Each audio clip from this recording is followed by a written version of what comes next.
For a long time in ancient Israel, the text of Deuteronomy 28 was lost.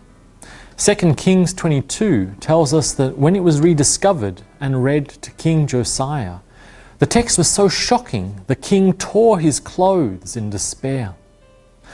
Even though this text doesn't apply to us, when we read it, even we get a feeling for how frightening it is. Deuteronomy 28 sets out the conclusion and consequences of God's contract with Israel, and it does so in very stark terms.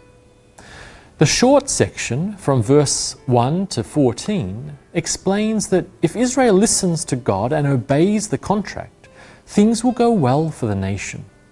But the much longer section from verse 15 to 68 explains in terrifying detail the doom, disasters and destruction that will come upon Israel if they ever abandon their contract with God. If Israel turns from God, every aspect and every level of the nation's existence will be cursed. It's hard to imagine a curse more total and comprehensive than the one we find here. But it's important to understand why this shocking curse exists. The message here is not a simple kind of moralism that argues that, well, God will bless us if we are good and curse us if we are bad. Even Jesus criticizes and rejects that type of simplistic thinking. No, the issue in Deuteronomy 28 goes much, much deeper. In Deuteronomy, the lesson that Israel must never forget is that they do not really count as a nation like others. Israel does not have a natural right to exist. Deuteronomy repeatedly reminds Israel that they are occupying a land that does not belong to them. They are living in cities they did not build, drinking water from wells they did not dig, eating food they didn't plant, and enjoying all the benefits of something they have no natural right to claim. We see an example of this in Deuteronomy 6, verses 10 to 12.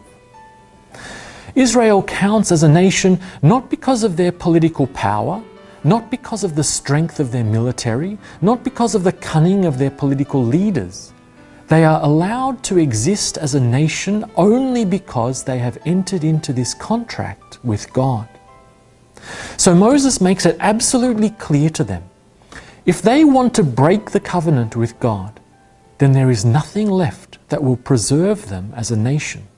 They will be absolutely destroyed. This passage is so shocking because it simply makes clear to Israel that to betray God or turn their back on God means abandoning and even attacking the principle and power that supports their very existence.